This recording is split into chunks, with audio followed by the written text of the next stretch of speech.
بعد فاعوذ باللہ من الشیطان الرجیم بسم اللہ الرحمن الرحیم۔ تمام حضرات کو السلام علیکم ورحمۃ اللہ وبرکاتہ۔ آج الحمدللہ میری دوسری کلاس ہے اور پہلی کلاس میں جو ہم نے پڑھا اس کا کوئی بھائی مجھے ریکیپ دے دے کہ ہم نے پہلی کلاس میں کیا پڑھا تھا۔ آپ بتائیے۔ پہلی کلاس میں سب سے پہلے ہم نے قرآن کے بارے میں پڑھا تھا کہ قرآن کے حوالے سے دو اقوال ہیں کہ وہ 3 حروف اصلیہ پہ مشتمل ہے۔ ایک کے معنی ہے کرنن یعنی کہ اشان، اور دوسرے قراتن یعنی کہ قرات۔ اور اس کے بعد ہم نے صحیفوں کے بارے میں پڑھے تھے کہ ٹوٹل 113 صحیفے، جس میں سے 80 حضرت ابراہیم علیہ السلام پہ نازل ہوئے، 20 حضرت آدم علیہ السلام پہ نازل ہوئے، اور 9 حضرت نوح علیہ السلام پہ نازل ہوئے، باقی 4 میں سے توریت، زبور، انجیل اور قرآن مجید۔ اور اس کے علاوہ کوئی بات جو کسی اور کے ذہن میں ہو جو ہم نے بتائی اور ڈسکس کی ہو؟ اچھا، اب سب سے پہلے تو ایک بات کی ہم تصحیح کر لیں۔ تصحیح سے مراد یہ کہ ایک اور قول مجھے ملا ہے، تو وہ قول بھی یہ قول مجھے زیادہ قوی لگا، اس لیے میں بتا رہا ہوں۔ آپ لوگوں کو میں نے 113 تعداد بتائی تھی، وہ بھی ایک قول ہے، لیکن اب جو میں آپ کو بتانے لگا ہوں وہ حدیث ہے کہ جو تقریباً ساری بڑی تفسیروں میں سورہ اعلیٰ کے اندر آخری جو آیت ہے نا، صحف ابراہیم و موسیٰ، اس کے اندر یہ حدیث مذکور ہے۔ تو اب جو ہم قول سن رہے ہیں وہ زیادہ قوی قول ہے، تو اس وجہ سے آپ نے اب یہ والے قول کو یاد رکھنا ہے کسی کو بتانے کے لیے، ٹھیک ہے؟ وہ میں لکھ بھی دیتا ہوں تاکہ تصحیح بھی ہو جائے۔ اور وہ قول کیا ہے کہ حضرت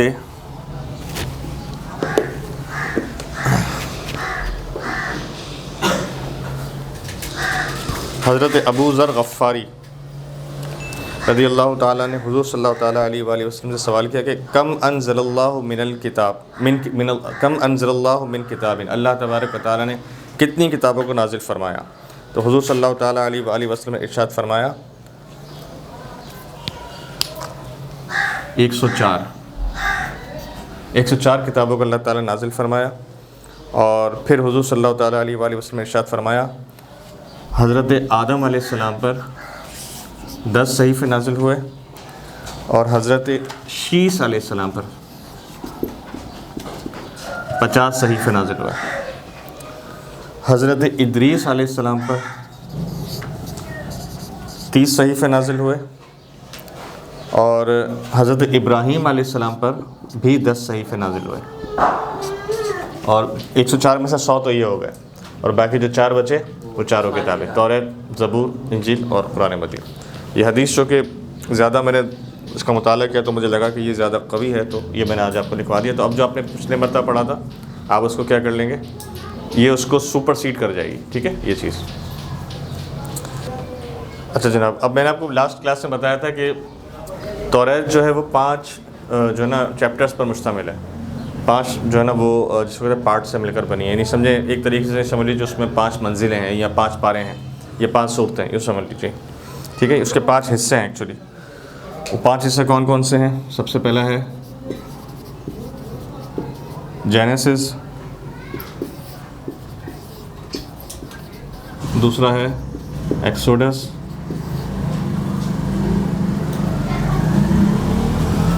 تیسرا ہے لیویٹیکس، چوتھا ہے نمبرز، اور 5واں ہے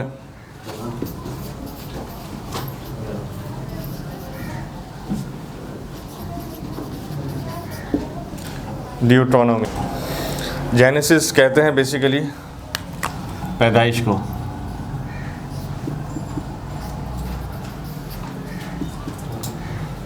ٹھیک ہے؟ ایکسوڈس کہتے ہیں خروج کو، ایگزٹ سے نکلا ہی ہے۔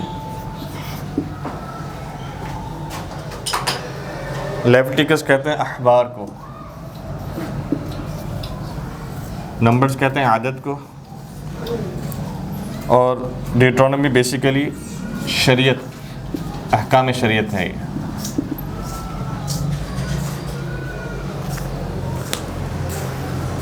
ٹھیک ہے، یہ کس کی بات ہو رہی ہے؟ تورات کی بات ہو رہی ہے۔ ٹھیک ہے. اچھا صرف تورات کو ہم اس لیے پڑھیں گے کیونکہ اس میں عیسائی جو بائبل ہے وہ تو کافی جو کہتے ہیں کہ اس میں زیادہ چیپٹرز ہیں. تو اس کو اس لیے پڑھیں کہ کتابی طور پر نازل ہونے والی سب سے پہلی جو کتاب تھی نا جو وہ تورات تھی, تو اسی لیے اس کو لوگ بیس مانتے ہیں. ٹھیک ہے, اس کو ان پانچوں کو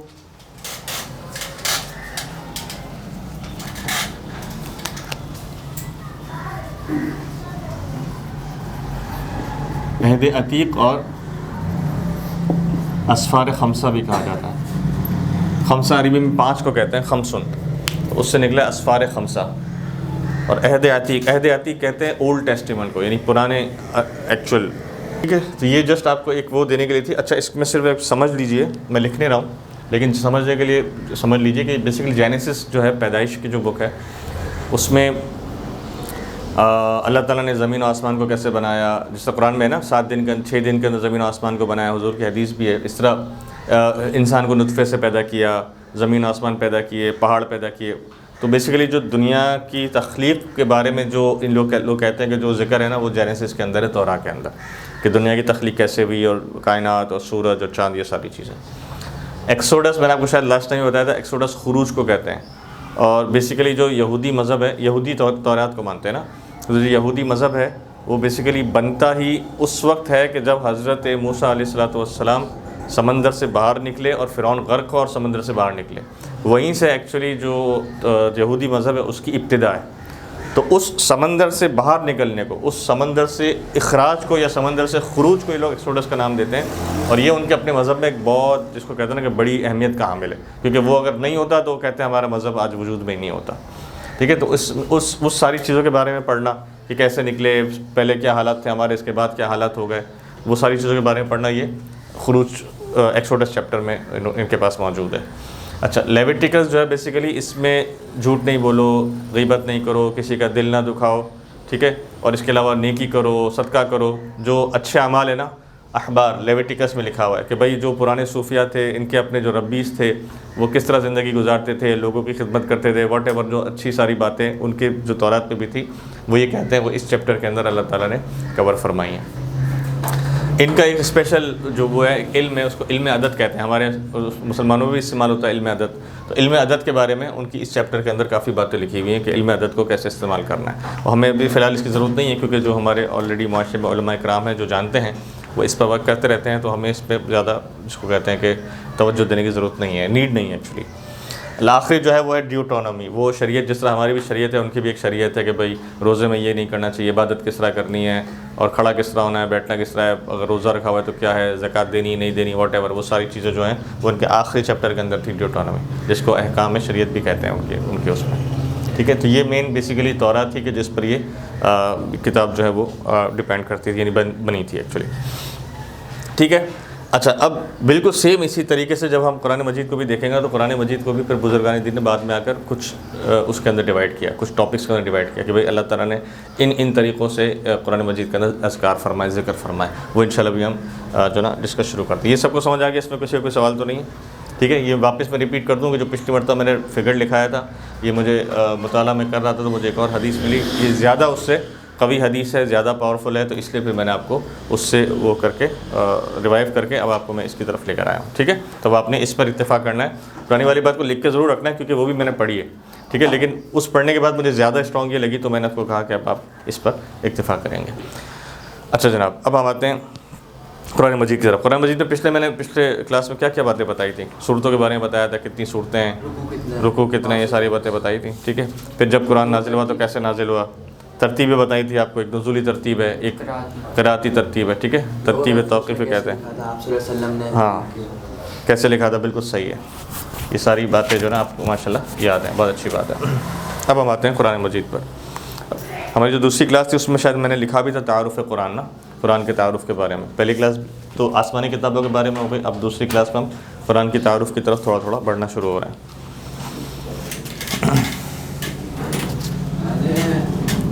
یہ لکھ لیا سب نے, مٹا دوں؟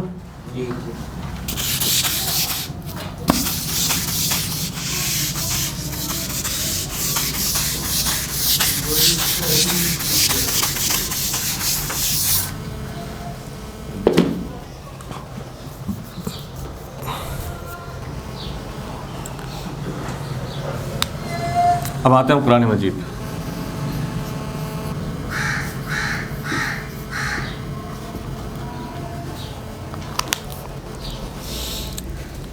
ایک کتاب ہے, اس کا نام ہے, جو میرے ہاتھ میں ہے,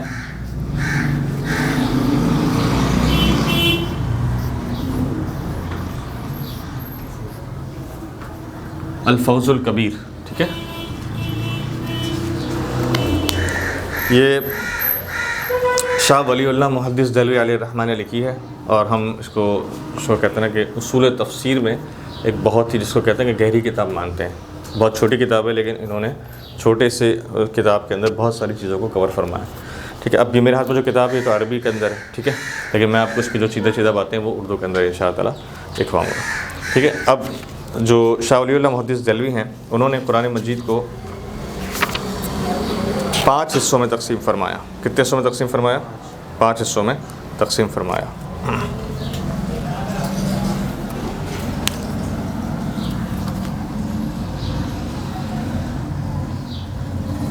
اس کو کہتے ہیں علوم خمسہ. یہ ہے علوم خمسہ. خمسن عربی میں کس کو کہتے ہیں؟ 5 کو. ٹھیک ہے, تو اس سے نکلا علوم خمسہ. ٹھیک ہے,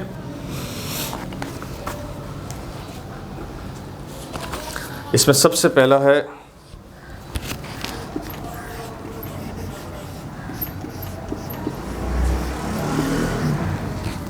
علم الاحکام.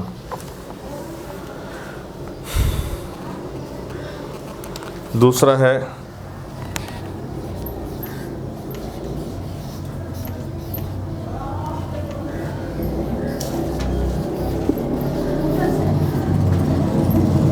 علم المخاصمہ. ٹھیک ہے,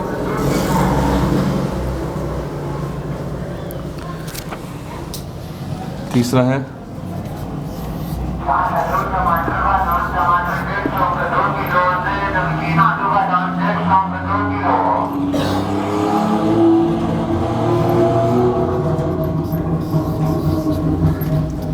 التذکیر بآلاء اللہ.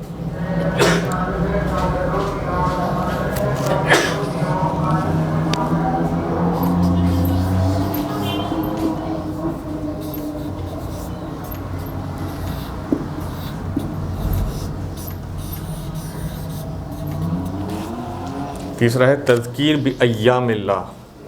چوتھا ہے, اس سب کا ان دونوں کا کہ علم لگا لیجیے گا, علم التذکیر بعلاء اللہ, علم التذکیر بایام اللہ. ٹھیک ہے, علم لگا سکتے ہیں, کوئی مسئلہ نہیں.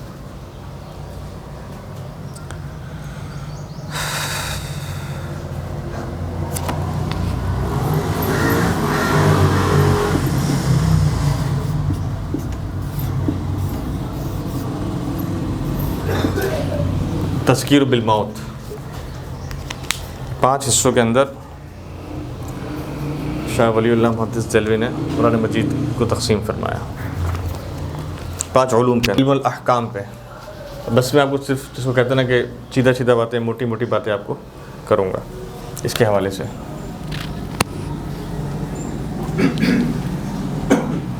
سب سے پہلا ہے علم الاحکام.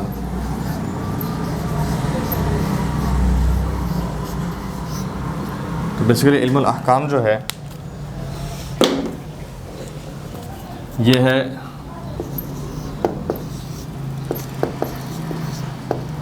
نماز, روزہ, حج, زکوٰۃ, وراثت, اس کے علاوہ جو بھی دوسرے احکامات ہیں نا, شرعی احکامات جو ہے, قسم کا کفارہ اور روزے کا کفارہ, وہ ساری چیزیں جو ہیں وہ علم الاحکام کے اندر کور ہوتی ہیں. یعنی قرآن مجید میں جو آیت احکام سے متعلق ہوگی وہ آیت علم الاحکام کی کیٹیگری کے اندر فال کرے گی. ٹھیک ہے, اب جس میں وہ بھی جو بھی مسئلہ ہو, چاہے کاروباری جو آیت اللہ نے ذکر فرمائی, سود کی آیت ذکر فرمائی, ٹھیک ہے, وہ سب جو ہے علم الاحکام کے اندر آتی ہیں. دوسرا جو علم ہے علم المخاصمہ.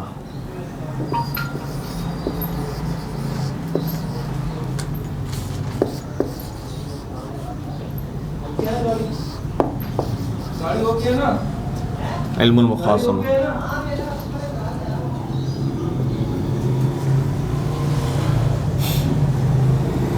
علم المخاصمہ بیسیکلی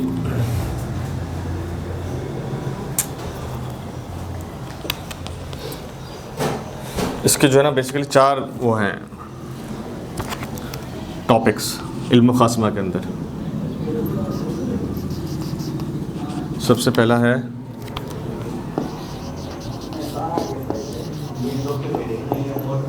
مشرکین، دوسرا ہے منافقین،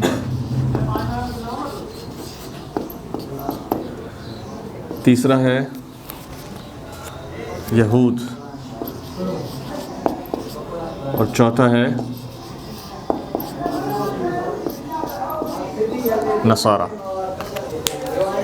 یہ 4 ٹاپکس ہیں جن میں علم مخاصمہ کو ہم کور کرتے ہیں. مشرکین، منافقین، یہود، نصارہ. ٹھیک ہے، یعنی اب قرآن مجید کی جو بھی آیت مشرکین سے متعلق ہوگی یا منافقین سے متعلق ہوگی یا یہود سے متعلق ہوگی یا نصارہ سے متعلق ہوگی، وہ کس کیٹیگری میں فال کرے گی؟ علم المخاصمہ کے اندر فال کرے گی. ٹھیک ہے.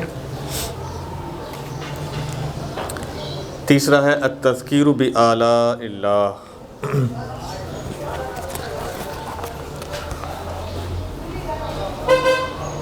تذکیر بآلاء اللہ جو ہے تو میں لکھ دیتا ہوں.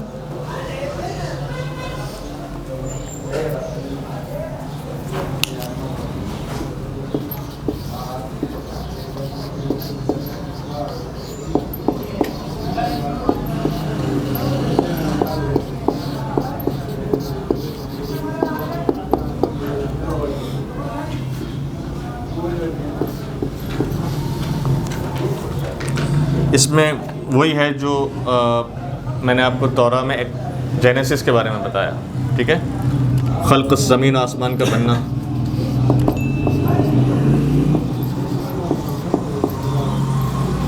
زمین آسمان، انسان کی تخلیق.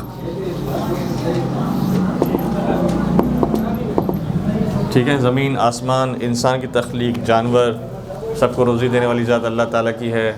اللہ تعالیٰ غفور ہے، اللہ تعالیٰ رحیم ہے. وہ ساری باتیں جو ہیں وہ ہم علم تذکیر بآلاء اللہ پڑھتے ہیں. اللہ تعالیٰ کے صفات جو ہیں وہ بھی بزرگوں نے فرمایا کہ ہم جو ہے نا تذکیر بآلاء اللہ میں پڑھتے ہیں.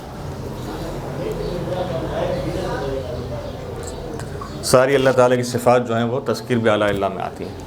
ٹھیک ہے، رحمانیت، رحیمیت. ٹھیک ہے، سورہ فاتحہ تقریباً پوری تذکیر بآلاء اللہ کے اندر آتی ہے. اللہ کی تعریف، پھر رحمان، رحیم، روز جزا کا مالک، پھر تیری بات کرتے ہیں، وہ ساری چیزیں جو ہیں. ٹھیک ہے، یہ ہو گیا علم تذکیر بآلاء اللہ. چوتھا ہے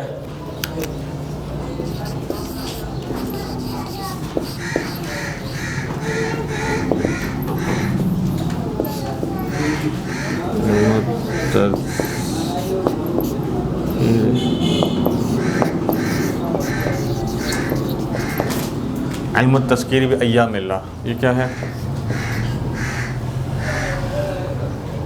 اللہ کی نشان. ایام اللہ کہتے ہیں اللہ کے دن. اللہ کے دن میں بیسیکلی پرانے انبیاء کرام کے سارے واقعات جو ہے وہ تذکیر بایام اللہ میں آتے ہیں.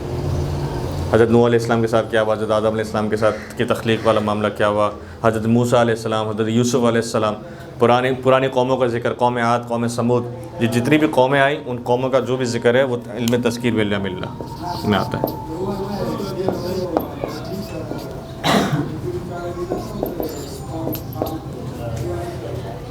ٹھیک ہے، اب وہ انبیاء کی قومیں تھیں یا انبیاء کے بعد بھی اگر کوئی قوم ایسی ہے کہ جس زمانے میں اس وقت کوئی نبی موجود نہیں تھے، پھر بھی وہ واقعہ قرآن کے اندر ذکر ہے تو وہ تذکیر بایام اللہ آتا ہے.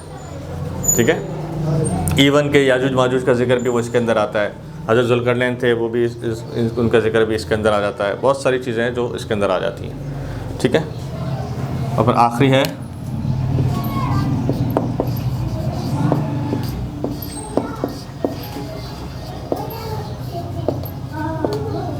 تذکیر بالموت. اس کا نمبر ہے، اور اس میں موت اور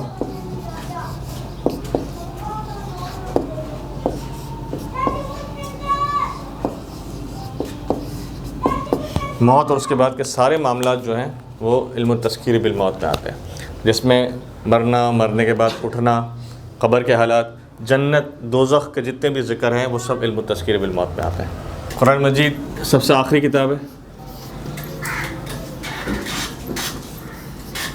ٹھیک ہے، اور اس کے بعد کوئی کتاب نازل ہونے والی نہیں ہے. یہ جن نبی پر نازل ہوئی ان نبی کے بعد بھی کوئی نبی نازل ہونے والا نہیں ہے. ٹھیک ہے، یہ بات تو بالکل کلیئر ہے. سب سے پہلا اس کا جو عقیدہ ہمارا وہ یہ ہے کہ یہ کتاب اللہ تبارک و تعالیٰ نے لوح محفوظ پر لکھی ہوئی ہے.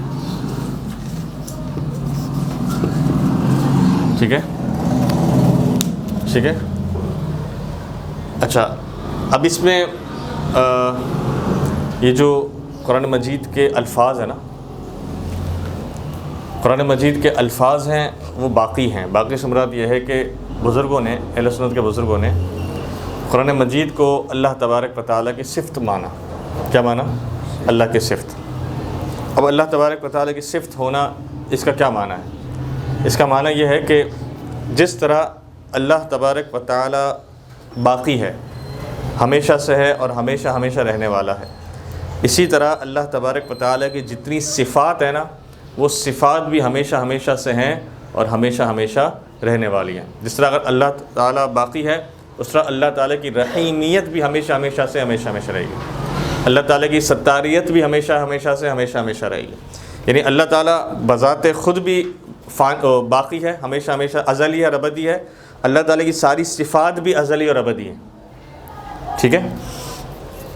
اب جن علماء نے فرمایا کہ قرآن مجید جو ہے وہ اللہ تعالیٰ کی صفات ہے، تو ان کے نزدیک قرآن مجید بھی ازلی اور ابدی ہے. ٹھیک ہے، ان کے نزدیک الفاظ قرآن بھی ازلی اور ابدی ہے. جنہوں نے کہا کہ نہیں، اللہ تعالیٰ نے قرآن مجید کو بعد میں تخلیق فرمایا اور اس کو تخلیق فرمانے کے بعد لوح محفوظ پر لکھا، ان کے نزدیک پہ قرآن پاک ازلی اور ابدی نہیں ہوگا. ٹھیک ہے. اچھا جناب، اب یہ بات بتانے کا مقصد کیا ہے؟ اس بات بتانے کا مقصد یہ ہے کہ قرآن مجید ہمارے سامنے مصحف کے اندر موجود ہے. کس کے اندر موجود ہے؟ مصحف. مصحف سے مراد یہ کہ ایک بکلیٹ ہے، ایک بک ہے جو ہمارے سامنے ہے. اب یہ بک جو ہے ایک کاغذ ہے.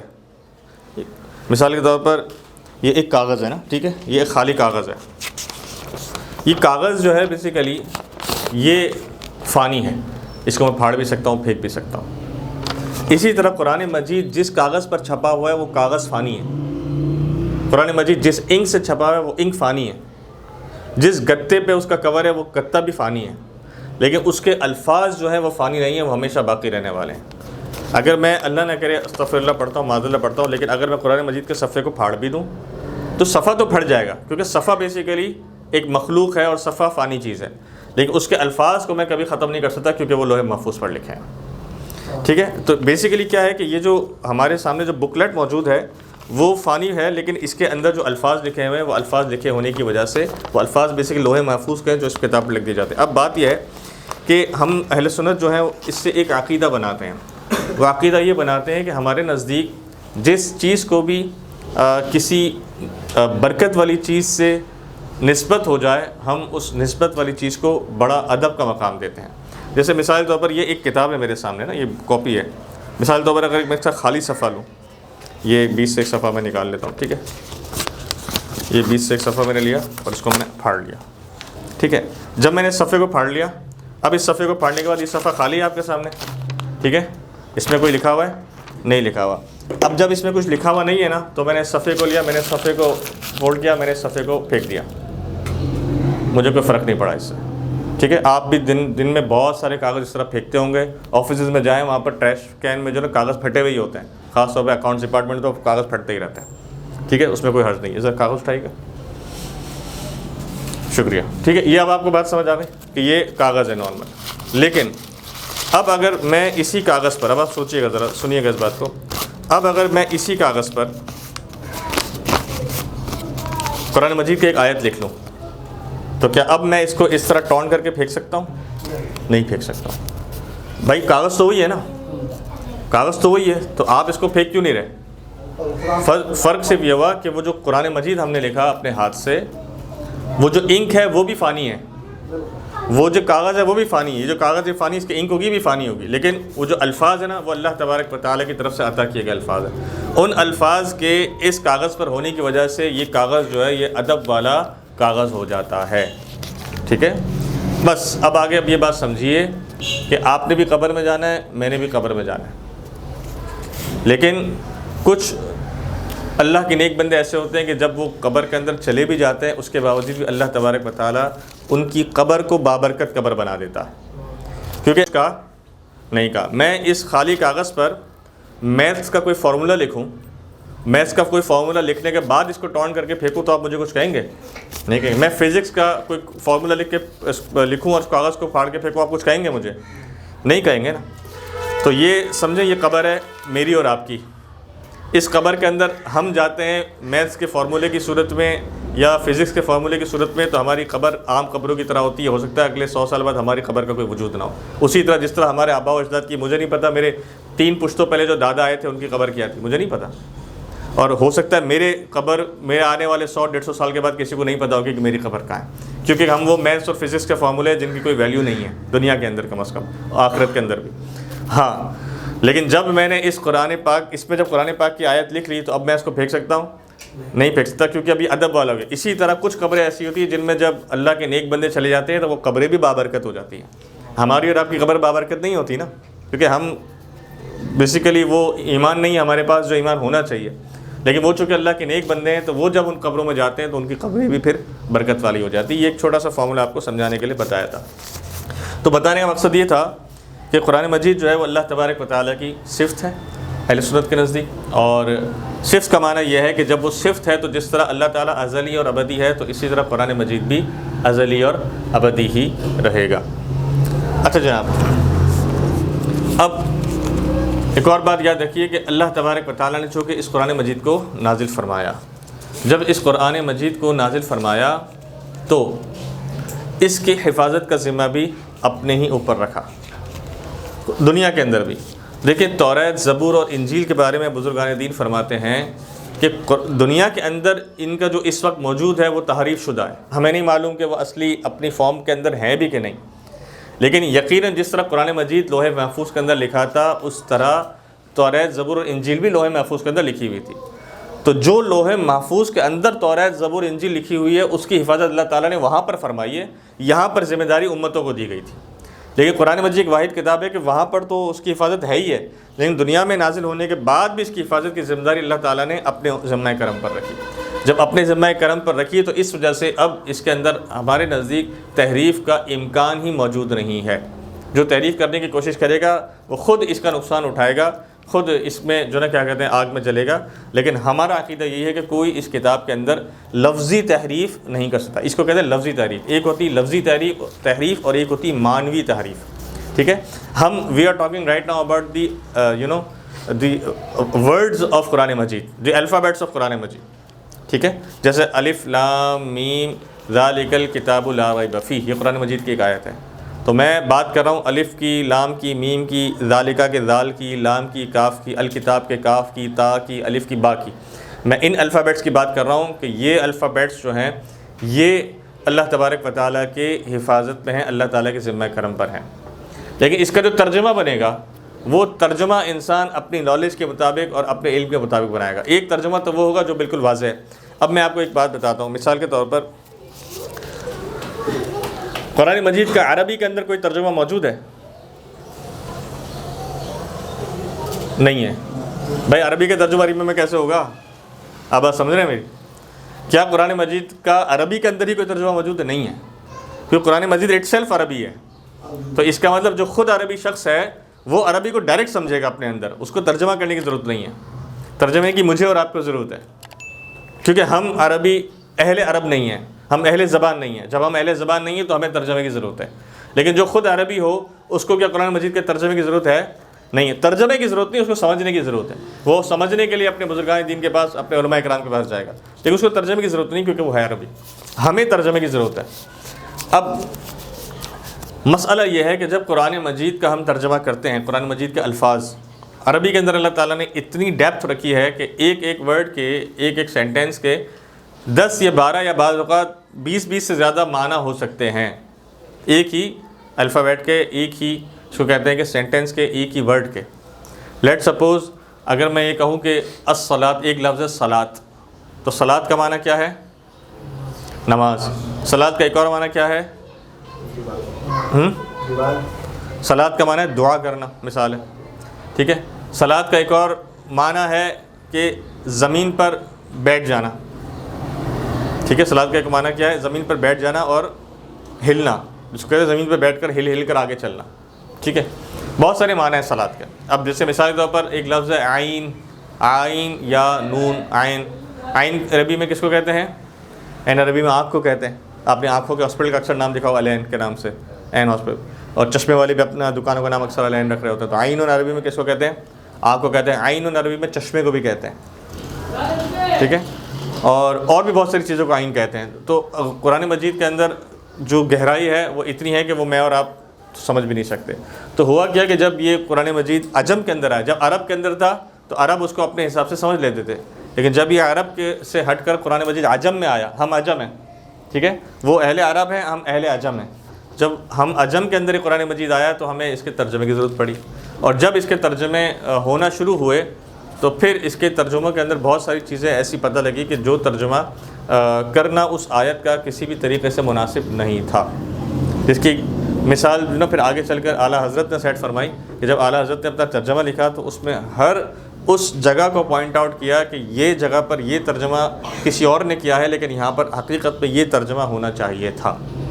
جیسے مثال کے طور پر قرآن مجید میں سورہ آل عمران میں جہاں پر تیسرے پارے کا ثلاثہ ہو رہا ہے، وہاں پر ایک آیت ہے وَمَكَرُوا وَمَكَرَ اللَّهُ، بڑی مشہور مثال ہے وَمَكَرُوا وَمَكَرَ اللَّهُ، کہ انہوں نے مکر کیا، اور کرنے والے ترجمہ کرنے والوں نے یہ ترجمہ کیا کہ اللہ نے مکر کیا، جبکہ اللہ تبارک و تعالی مکر و فریب سے پاک ہے، کیونکہ مکر کرنا بیسیکلی ایک عیب ہے، اور اللہ تبارک و تعالی کے لیے کسی بھی عیب کو ماننا یہ جائز نہیں ہے۔ اب ترجمہ کر دیا اللہ نے مکر کیا، تو یہ تو اللہ تبارک و تعالی کی گستاخی کے زمرے میں آنا شروع ہو گیا۔ سورہ اعلیٰ حضرت نے اس کا ترجمہ فرمایا کہ انہوں نے مکر کیا، اور اللہ تبارک و تعالی نے اس مکر کی خفیہ تدبیر فرمائی، یعنی اس مکر کا ریٹرن رپلائی کیا ان کو، تو خفیہ تدبیر کے لفظ سے اعلیٰ حضرت نے اس کا ترجمہ لکھا۔ کیوں؟ کیونکہ یہ مکر کرنا یہ ایک عیب تھا، اور عیب اللہ تبارک و تعالیٰ کے لیے ماننا جائز نہیں۔ تو یہ پرابلم ہی جس کی وجہ سے بہت ساری چیزیں آگے چل کر جنم لی۔ خیر بہرحال اصل بات یہ ہے کہ اس کتاب کی حفاظت کی ذمہ داری کس کے ذات مبارکہ پر ہے؟ اللہ تعالیٰ کی۔ لیکن جو بیسیکلی اللہ تعالیٰ کی حفاظت کے اندر جو چیز ہے وہ کیا ہے ایکچولی؟ وہ ہے الفاظ قرآن، نہ کہ ترجمہ قرآن، ٹھیک ہے۔ اگر ترجمہ قرآن کا اللہ تعالیٰ نے اپنے ذمہ پر لے لیا ہوتا تو شاید ایک فرقہ بھی دنیا میں نہیں بنتا، سب مسلمان ہوتے، لیکن ترجمے کی ذمہ داری اللہ تبارک و تعالیٰ نے ہم انسانوں پر ہی ڈالی ہے۔ تو ترجمہ ہم نے کرنا ہے، اور پھر سوچ سمجھ کے کرنا ہے کہ ہم کیا ترجمہ کر رہے ہیں، ٹھیک ہے۔ تو ایک ہو گیا لوح محفوظ اور الفاظ قرآنی، یہ آپ نے سمجھ لیا، اور اب آپ یہ بھی سمجھ لیجئے کہ اس کی حفاظت کی ذمہ داری یہ بھی لکھ لیجئے کہ ذمہ حفاظت اللہ تعالیٰ کے اوپر ہے،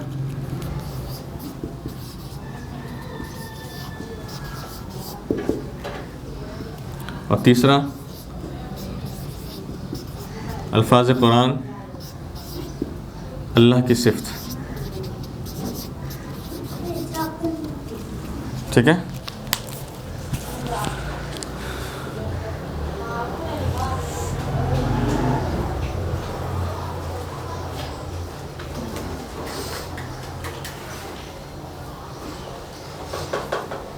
اب اگر کوئی اچھا قرآن مجید کی جو اسلام کے جو بیسک عقائد ہیں، ان بیسک عقائد میں تمام آسمانی کتابوں پر ایمان لانا یہ فرض ہے، تمام آسمانی کتابوں پر ایمان لانا، اور قرآن مجید پر جس طرح قرآن مجید ہے اس طریقے پر ایمان لانا وہ فرض ہے۔ مطلب ہم دوسری آسمانی کتابوں پر ایمان لائیں گے تو وہ اس طرح لائیں گے کہ جو اللہ تعالیٰ نے نازل فرمائی وہ ہم اس پر ایمان لاتے ہیں، لیکن قرآن مجید ہمارے سامنے جو موجود ہے وہ اسی فارم میں موجود ہے جس فارم میں اللہ تعالیٰ نے نازل فرمایا۔ تو اب ہمارا قرآن مجید کے متعلق عقیدہ یہ ہے کہ جو قرآن مجید ہم پڑھتے ہیں ہم اسی پر ایمان لاتے ہیں، کیونکہ اس میں تحریف کی گنجائش نہیں ہے، کسی بھی صورت تحریف کی اس میں گنجائش نہیں ہے، ٹھیک ہے۔ ان چیزوں میں کوئی سوال کسی کا؟ کوئی ایسی بات کوئی شیئر کرنا چاہے؟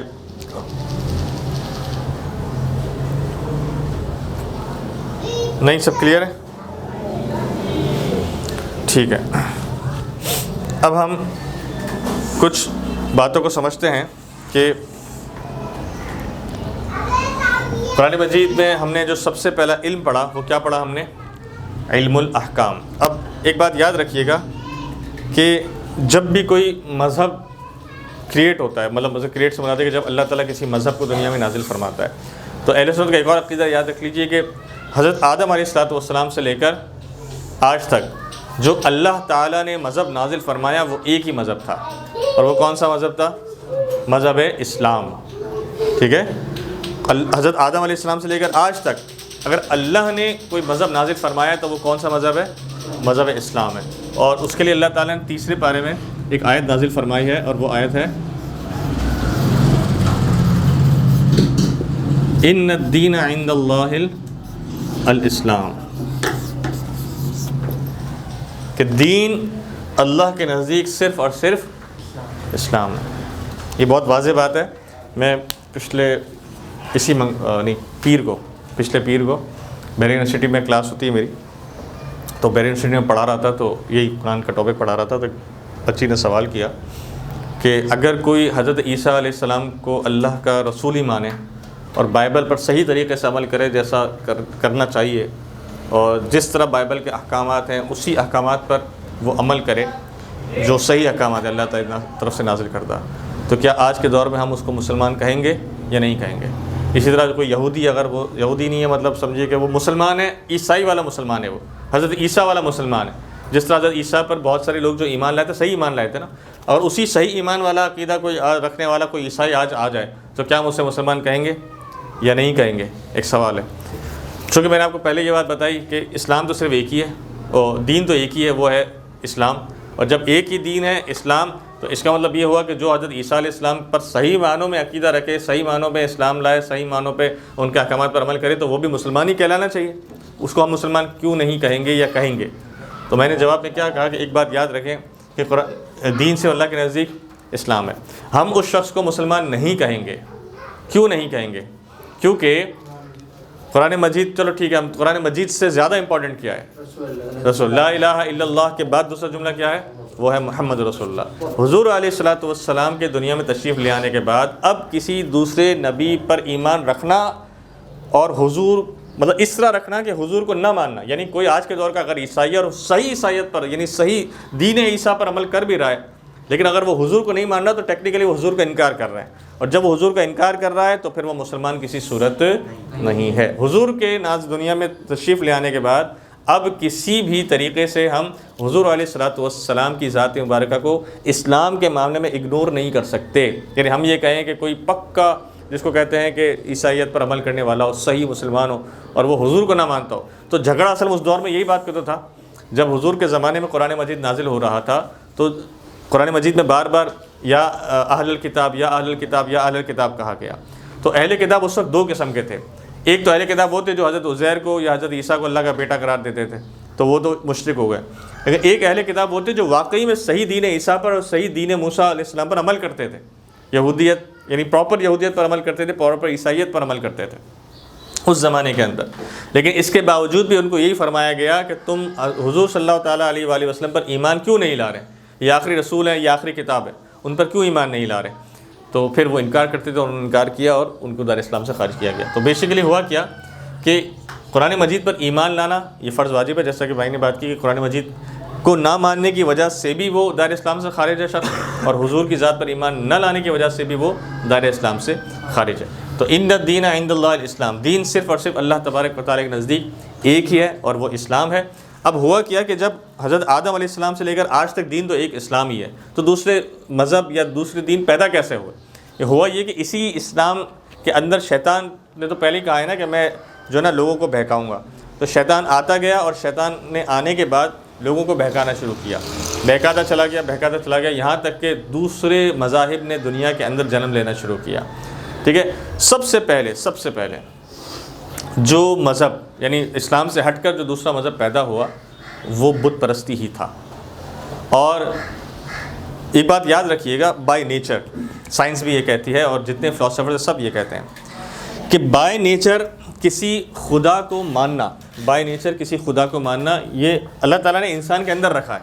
یعنی جو یہ کہتا ہے نا کہ خدا ہے ہی نہیں، وہ بیسیکلی سائنس اور فلاسفرز یہ کہتے ہیں کہ جو یہ کہتا ہے کہ اللہ ہے ہی نہیں، خدا ہے ہی نہیں، وہ بیسیکلی ان نیچرل بات کر رہا ہے، خلاف قدرت بات کر رہا ہے. ایک ہیومن نیچر کی جس کو کہتے ہیں ہیومن کی نیچر کے اندر اللہ تعالیٰ نے رکھا کہ اس نے خدا کو تو ماننا ہی ماننا ہے. یہ جو ایتھیزم آپ کو آج کے دور میں نظر آ رہی ہے، وہ ٹیکنیکلی اگر آپ دیکھا جائے نا تو وہ کوئی بہت بڑا طبقہ نہیں ہے. اس کو پروموشن بہت ملتی ہے، وہ ایک الگ بات ہے، لیکن یہ کوئی بہت بڑا طبقہ نہیں ہے. جو ایتھیسٹ ہوتے ہیں نا وہ بھی آدھے چکرائے ہوئے ہوتے ہیں کہ ہم خدا کو مانیں یا نہیں مانیں. وہ بھی آدھے ایتھیسٹ آپ کو پتہ ہے کیا کہہ رہے ہیں؟ آدھے ایتھیسٹ کچھ مین ایتھیسٹ تو یہ کہتے ہیں خدا ہی نہیں.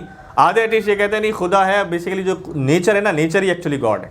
وہ کہتے ہیں نیچر از گاڈ. ان کو ایتھیسٹ سے بڑھ کر ہم نے ایک اور نام دیا اور اس کو ہم کہتے ہیں نیچری. نیچری کون ہوتے ہیں؟ کہ جو نیچر کو خدا کہتے ہیں کہ بھائی نیچر خدا ہے، قدرت خدا ہے. یہ جو آسمان خود بخود، سورج خود بخود نکل آتا ہے، چاند خود بخود اپنی جگہ پر آتا ہے، مہینے خود بخود چل رہے، دن ہے رات ہے، یہ کوئی قدرت ہے جو اس کے پیچھے کام کری، اور وہی قدرت ایکچولی وہ خدا ہے. تو بیسیکلی کسی خدا کو ماننا یہ اللہ تعالیٰ نے ہیومن نیچر کے اندر ڈال دیا ہے. اب جو سب سے دوسرا مذہب نکلا نا دنیا کے اندر، وہ بت پرستی اسی لیے تھا کہ شیطان آیا، اور شیطان نے انسان کو اس طرح ورغلایا کہ یار تم اللہ تعالیٰ کو بن دیکھے مانگ رہے ہو، اپنے خدا کو بن دیکھے مان رہے ہو، تو خدا نظر تو آنا چاہیے نا. اور خدا اگر نظر نہیں آئے گا تو ہم خدا کو مانیں گے کیسے؟ اور دیکھنا تو بہت زیادہ ضروری ہے ہر چیز کا. تو اس یہ بات ورغلاتا گیا، یہاں تک کہ لوگوں نے اپنی مرضی کے خدا بنانا شروع کر دیا، چھوٹے چھوٹے بتوں کی صورت میں. ٹھیک ہے. اچھا، اس کی ابتدا جو بعض یہ فرماتے ہیں کہ بت پرستی سے پہلے جو ابتدا ہوئی، بت پرستی سے پہلے، یعنی بت پرستی اس کی جس کو کہتے ہیں کہ ایک انہانسڈ فارم تھی بد مذہبیت کی، مطلب اسلام کے علاوہ دوسرے مذاہب کی. جو اس کی ایکچوئل شروعات ہوئی نا، وہ بیسیکلی ہوئی سورج سے. آتش پرست، آگ کے پرست جو ہے نا، آگ پرست، آتش پرست، مجوسی جسے کہتے ہیں. قرآن مجید میں اس کا ذکر بھی ہے. یہ مجوسیت کے جو ماں ہے نا، ان کی خدا کی ماں وہ بولتے ہیں سورج ہے، کیونکہ آگ بیسیکلی سورج ہے نا.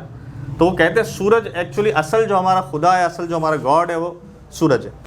ٹھیک ہے.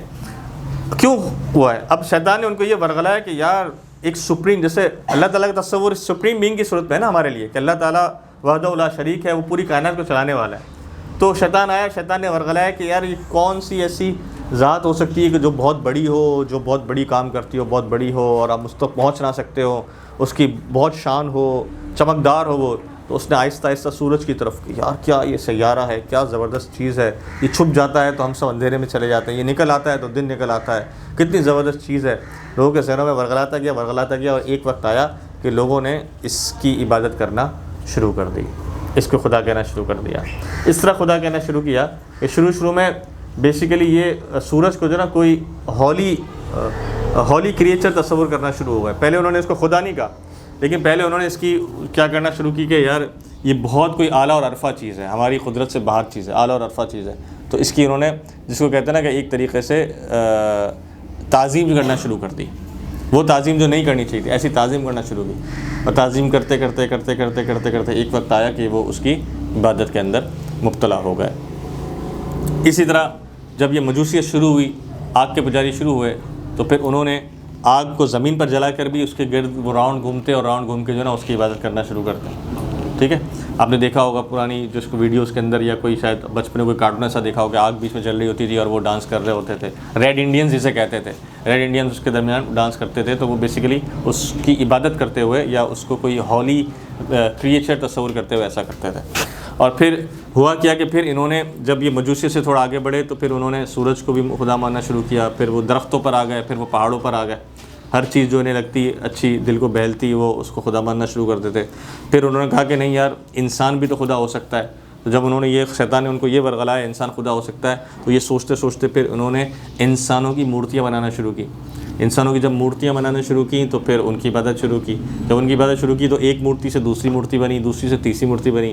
پہلے انسان کی شکل کی مورتی بنی جو مرد تھا، پھر عورت کی شکل کی مورتیاں انہوں نے بنانا شروع کر دی. حضور علیہ السلام کے زمانے میں بھی جو 360 بت نصب تھے، اس میں بزرگوں نے فرمایا کہ ایک تعداد مردوں کی صورت کی بتوں کی تھی اور ایک تعداد عورتوں کی صورت کی بتوں کی تھی، جس میں وہ عورتوں کی شکل کے انہوں نے بت بنا کے رکھے ہوئے تھے. پھر اب تو اتنا آگے سلسلہ بڑھ گیا ہے کہ اگر آپ ہمارے پڑوسی ملک میں جائیں تو وہاں پر تو ہاتھی کی شکل کا بھی آپ کو بت نظر آئے گا. ایک ایسا بت ہے جس کے کوئی 25 منہ نکلے ہوئے ہیں، ایک ادھر سے آدھے ادھر سے نکلے ہوئے ہیں، آدھے ادھر سے نکلے ہوئے ہیں. ٹھیک ہے.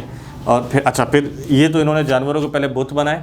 اور پھر جب یہ سورج کی عبادت کر سکتے تھے لوگ، جب سورج چاند کی عبادت کر سکتے تھے، جب پہاڑ کی عبادت کر سکتے تھے، تو پھر وہ جانوروں کی بھی کر سکتے تھے. تو پھر ایک وقت آیا کہ لوگوں نے جانوروں کی عبادت کی. اور آج بھی آپ دیکھتے ہیں کہ یہ بندر بھی دیکھیں گے تو آگے ہاتھ باندھ کر کھڑے ہو جائیں گے. یہ گائیں دیکھیں گے تو گائیں کے پیشاب سے نہانے کو تو ایسا سمجھتے ہیں کہ پتہ نہیں دنیا کو کوئی بہترین ترین کام کر رہے ہیں. ٹھیک ہے, پاک پوتر ہو جاتا ہے آدمی گائے کے پیشاب سے نہا کر. تو اگر ان کا باطل عقیدہ کیا کہہ سکتے ہیں. سانپ کو دیکھیں گے تو سانپ کو تو ہمارے نزدیک سانپ اگر آ جائے تو ہم سانپ کو مارتے ہیں نا کہ یار سانپ ایک زہریلی چیز ہے, اور ہمارے نزدیک سانپ جو ہے بیسیکلی وہ ایک عذاب کی نشانی ہے. مطلب ہم کیا کہتے ہیں کہ کسی کو جب بدعا دی تیری قبر میں سانپ آئیں گے, یہ کہتے ہیں نا, اور وہ جب سانپ کو دیکھتے ہیں نا تو ہاتھ باندھ کر کھڑے ہو جاتے ہیں کہ ان کی ماتا آ گئی, ان کی ماں آ گئی ہے, ماں. ٹھیک ہے, خیر یہ کوئی نئی چیز نہیں ہے. یہ جو بیسیکلی بت پرستی ہے یہ حضرت نوح علیہ السلام کی دور سے شروع ہو گئی تھی. حضرت نوح علیہ السلام کی جو قوم کو عذاب آیا تھا وہ بیسیکلی بت پرستی ہی کی وجہ سے آیا تھا. تو دنیا میں جو سب سے دوسرا جو بزرگان دین فرماتے ہیں وہ جو مذہب نے جس نے ابتدا کرنا شروع کی اسلام سے ہٹ کر, وہ مطلب شرک ہی کی فارم سے شروع ہوا. شرک, اب چاہے سورج کی عبادت ہو, چاہے چاند کی عبادت ہو, چاہے کسی بت کی عبادت ہو, ہے تو وہ شرک. اللہ تعالیٰ کے علاوہ کسی اور کو معبود مانا ہو شرک ہے. تو اس شرکیت سے پھر ابتدا ہوئی. اچھا, پھر ایک فارم تو شرک کی طرف گئی, اور دوسری فارم جو تھی وہ شرک کی طرف اس طرح چلی گئی کہ وہ رہتے بستے مسلمانوں کے ساتھ تھے, لیکن عیسائی مثال کے طور پر حضرت عیسیٰ علیہ السلام دنیا کے اندر تشریف لائے تو انہوں نے عیسیٰ علیہ السلام کو اللہ کا بندہ, اللہ کا رسول ماننے کے بجائے انہوں نے اللہ کا بیٹا ماننا شروع کر دیا. اسی طرح یہودی, انہوں نے حضرت عزیر علیہ السلام کو اللہ کا بیٹا ماننا شروع کر دیا. تو یہ تھے مسلمان ہی تھے, لیکن مسلمان ہوتے ہوتے اچانک سے وہ شرک کے اندر چلے گئے. وہ بت پرستی میں نہیں گئے. انہوں نے کیا کہ انبیاء ہی کو اللہ تبارک و تعالیٰ کا حصہ بنا کر, اللہ تعالیٰ کی ذات کا حصہ بنا کر, حضرت عیسیٰ علیہ السلام کے بارے میں یہ عقیدہ ہے ان کا آج بھی عیسائیوں کا کہ حضرت عیسیٰ علیہ السلام بیسیکلی اللہ تعالیٰ نے اپنی ذات میں سے ایک حصہ نکالا اور وہ حصہ نکال کر حضرت عیسیٰ علیہ السلام کے اندر ڈالا ہے, اور تبھی وہ حضرت عیسیٰ علیہ السلام کو اللہ کا بیٹا مانتے ہیں کہ بیسیکلی وہ اپنی ذات سے ایک حصہ نکالنا, گویا کہ وہ ایک بیٹے کی حیثیت رکھتا ہے. جس طرح باپ ہوتا ہے کہ اس کے جسم کا ایک حصہ نکل کر اس کی زوجہ کے اندر جاتا ہے تبھی ایک بچہ بنتا ہے نا, اسی طرح وہ کہتے ہیں کہ اللہ تعالیٰ کے جسم سے, اللہ تعالیٰ کے جس کو کہتے ہیں روحانیت سے, نورانیت سے معاذ ایک حصہ نکلا, اور وہ حصہ نکل کر عیسیٰ علیہ السلام بنے, تو حضرت عیسیٰ علیہ السلام معاذ اللہ تعالیٰ کے بیٹے کہلائے. تو حضرت عیسیٰ علیہ السلام کو یہ اللہ تعالیٰ کا جز مانتے ہیں. تو انہوں نے کیا کیا, یہ بت پرستی یا سورج پرستی کے اندر نہیں گئے, بلکہ یہ کیا ہو گئے کہ یہ انبیاء ہی کے اندر انہوں نے شرکانہ جس کو کہتے ہیں کہ عقیدوں کو باندھنا شروع کر دیا. تو یہاں سے ان کا بحث ہوئی. یہ بات میں آپ کو اس لیے بتا رہا ہوں کہ جو 5 آپ کو ٹاپک لکھوائے تھے نا میں نے, اس میں المخاصمہ, اور قرآن مجید کے اندر جو اکثر ذکر ہے نا وہ مخاصمہ کا ہی ہے. قرآن مجید کا جو بڑا حصہ ہے نا وہ مخاصمہ کا ہے, جس میں اللہ تعالیٰ نے مشرکین کا رد فرمایا, منافقین کا رد فرمایا, یہودیوں کا رد فرمایا, اور نصارہ کا رد فرمایا. اس لیے آپ کو تھوڑا سا اس کا وہ دیا, ایک آئیڈیا دیا ہے. نیکسٹ ٹائم انشاءاللہ تعالیٰ ہم اس پر مزید کچھ ڈیٹیلز بھی اللہ تعالیٰ نے چاہتا سماعت کریں گے. آج کے ان ساری باتوں کے حوالے سے اگر کسی کا کوئی سوال, مجھے پتہ ہے کہ ہوگا تو نہیں, لیکن پھر بھی آپ کر سکتے ہیں. مجھے پتہ ہے کسی کا کوئی سوال نہیں ہوگا, سب کو ماشاءاللہ سب سمجھ تو آ گئی. جی تذکیر بالموت کا بولنا, ہاں کہ موت یا اس کے بعد کے معاملات, تو اس سے پچھلا والا تھا تذکیر بھی ایام اللہ, تو اس میں آپ نے بولا جنت اور دوزخ کا. نہیں, تذکیر بھی ایام اللہ میں جنت دوزخ نہیں ہے. تذکیر بھی ایام اللہ قوموں کا ذکر ہے, پرانی قوموں کا ذکر ہے, وہ تذکیر بھی ایام اللہ میں آتا ہے کہ پہلے یہ ہوا, اس پر یہ عذاب ہوا ہے, اونٹنی. جنت دوزخ تذکیر بعد الموت پہ, تذکیر بالموت کے ٹاپک کے اندر ہی آتی ہے جنت بالموت. ٹھیک ہے, قبر کے معاملات سارے تذکیر بالموت پہ. پرانی قوموں کا ذکر تذکیر بھی ایام اللہ پہ. اللہ تعالیٰ کی نعمتوں کا ذکر, یہ تذکیر بھی اعلیٰ. اعلیٰ ان عربی میں کہتے ہیں نعمت کو, اسی لیے تذکیر بھی اعلیٰ. وہ آپ نے قرآن مجید کی آیت پڑھی نا, فَبِأَيِّ آلَاءِ رَبِّكُمَا تُكَذِّبَانِ. اعلیٰ کہتے ہیں نعمتوں کو, اے گروہ جنوں تم اپنے رب کی کون کون سی نعمتوں جھٹلاؤ گے. تو اس یہ لفظ اعلیٰ ہے نا, اس کا اصل ترجمہ ہے نعمت ہے, اسی سے نکلا تذکیر بھی اعلیٰ اللہ, اللہ کی نعمتوں کا ذکر. اور یہ سورج, چاند, ستارے, جسم, نطفے سے انسان کا پیدا ہونا, یہ سب اللہ تعالیٰ کی نعمتوں کا ذکر ہی ہے نا, اس لیے اس کو تذکیر بھی اعلیٰ اللہ کے اندر ڈالا گیا. ٹھیک ہے, آج کی باتیں سب کو کلیئر ہیں. تو اب ہمارا ٹائم ہو گیا, تو آج ہم کلاس کو یہیں تک موقف رہیں گے. اگلی مرتبہ کے لیے بس آپ سے گزارش یہ کہ ہو سکے تو تھوڑا ٹائم پر تشریف لائیں. میں بھی کوشش کروں گا کہ میں بھی ٹائم پر ہوں, آپ بھی کوشش کریں کہ ٹائم پر تشریف لائیں. اللہ تبارک و تعالیٰ ہمیں یہ جو ہم نے کورس منعقد کیا ہے, جو پوری ٹیم ہے ماشاءاللہ اتنی محنت کر رہی ہے آپ لوگوں کے لیے, اللہ تعالیٰ ان کو اس کام میں مزید ترقی عطا فرمائے, ان کی یہ کاوش قبول و منظور فرمائے, اور ہمیں بھی دین کی خدمت زیادہ سے زیادہ کرنے کی توفیق عطا فرمائے. آمین. وآخر دعوانا ان الحمدللہ رب العالمین. دعاؤں کے لیے قبول کر لیجیے. آمین. اللہم صلی علی سیدنا و مولانا محمد وعلی آل سیدنا و مولانا محمد وبارک وسلم.